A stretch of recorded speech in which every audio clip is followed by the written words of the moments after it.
So, yeah, let's see.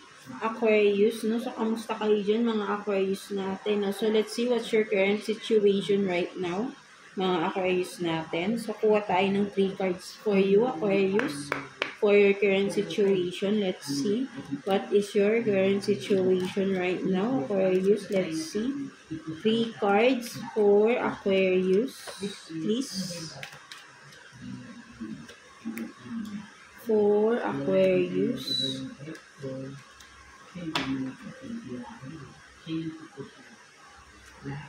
So you have this, the Sun in reverse, the Chariot in reverse, and 3 of Pentacles, no? So nakikita ko rito, mga Aquarius natin, no, current situation ninyo is may mga plans, may mga plano kayong hindi natuloy, no? For some of you, parang yun ang nakikita ko rin dito, no? Or yung goal ninyo, no? Parang may gusto kayong ma-reach na goal, hindi nyo natupad, no? Para sa sarili ninyo. Maybe dahil lack of financial, no? For some of you, yung nakikita ko, parang may mga travel na hindi natuloy, no? Ito yung matagal nyo nang gustong gawin, hindi siya natuloy because of lack of financial, no? So, ayun yung nakikita ko rito for some of you, Aquarius, no? So, yeah, tingnan pa natin. Kuha pa tayo ng 3 cards for you, no? Additional cards for you, Aquarius. Let's see. 3 cards for Aquarius. 3 cards for Aquarius, please. Tingnan natin. For Aquarius. For Aquarius.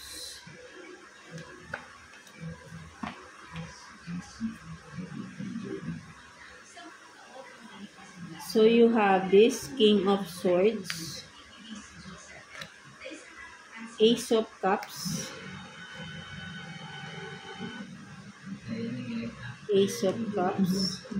and then Strength in reverse. So, yun nga, no, maybe for some of you, baka kung may person ba rito na, sabihin din natin na yun nga, no, kasi nga may mga travel or may mga gusto kayong gawin na hindi natuloy, no? Goal nyo yun, no? With the King of Swords and Ace of Cups, here nakikita ko, passion nyo yun, no? But then, nawalan kayo ng ganang gawin yung bagay na yun because may kulang, no? Parang ganun. Or sabihin natin na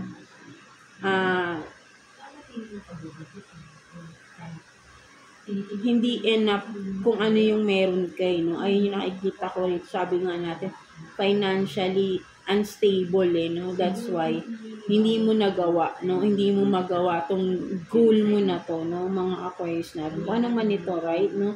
So, kayo lang din nakakaalam nito, no? Desidido na kayo, no? Alam niyo yung dapat gawin. Mahal niyo yung gustong-gusto nyong gawin yun. Kaso lang, wala kayong enough na kung ano man, no? At hindi niyo yun nagawa. Hindi niyo magawa. No? Something like that, no? So, ayun yung nakikita ko rito, no? For some of you, no? Mga Aquarius natin, no? So, let's see, kuha pa tayo ng additional messages for you, Aquarius, no? Kuha tayo ng 2 cards for you here, no? Kung ano man yan, tingnan natin. For Aquarius, let's see. No? So, parang siguro career ba ito or kung ano man ito, no? Kayo lang din nakakaalam, no? May gusto kayong gawin, no? Hindi pa siya matuloy-tuloy dahil may mga kulang pa, no? Parang ganun, no? May mga hindi pa kayo na-fulfill or sabihin natin financially, hindi pa kayo kaya. Kung ano man ito, baka business ba yan? Na gusto nyong itayo, gusto nyo na tong itayo tong business na to, hindi nyo lang magawa because kulang pa kayo, no? So, tingnan natin.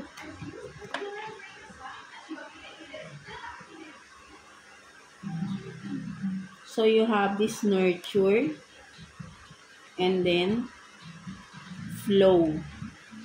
No? So, nakikita ko rito, no,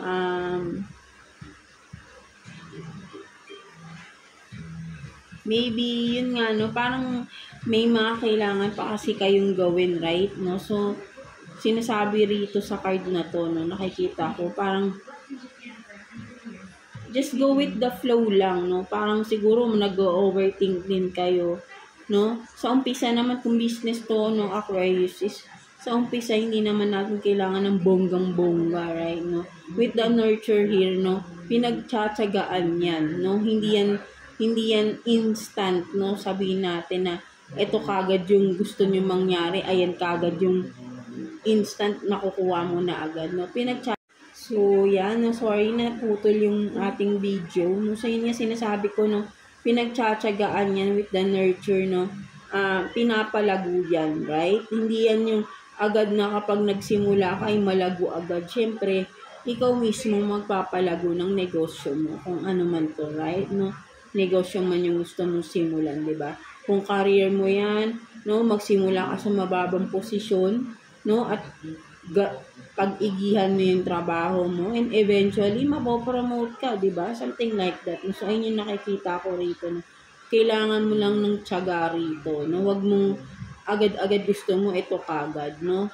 Kailangan, syempre, alam mo yung paano lumago para alam mo yung papasukin mo. Di ba? Magiging expert ka. Something like that. No? So, ayun yung nakikita ko rito. No? Di mo kailangan din ng malaking amount.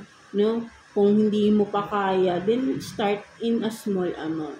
In small investments, right? No? So, ayun yung nakikita ko dyan. No? So, let's see what's the advice for you ni Universe ng mga Aquarius natin. Kuha tayo ng one card for you.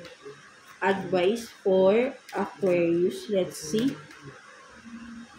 For Aquarius. So, you have this in touch with your body. No? So, nakikita ko rito, yun, parang in-nurture mo talaga, no? Nakikita ko kasi in touch with your body. Ito ay sinasabi ni in-nurture yung sarili, right? No? So, ayun yung nakikita ko, nurturing, no? Palaguin, no? Ikaw mismo magpapalago ng sisimulan mo. Hindi yan, pag nagsimula kay gusto mong malago agad, no? Start in a small, no? Step by step, alam ko kung tsatsagaan mo yan, makukuha mo rin kung ano yung goal mo. Right? No? Pinagtsatsagaan kapag gusto mo, pagtsatsagaan mo. Diba?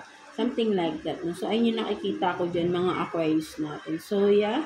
That's it for you, Aquarius. I hope na naka-resonate kayo sa reading ninyo today. God bless you all. And thank you for watching, Aquarius.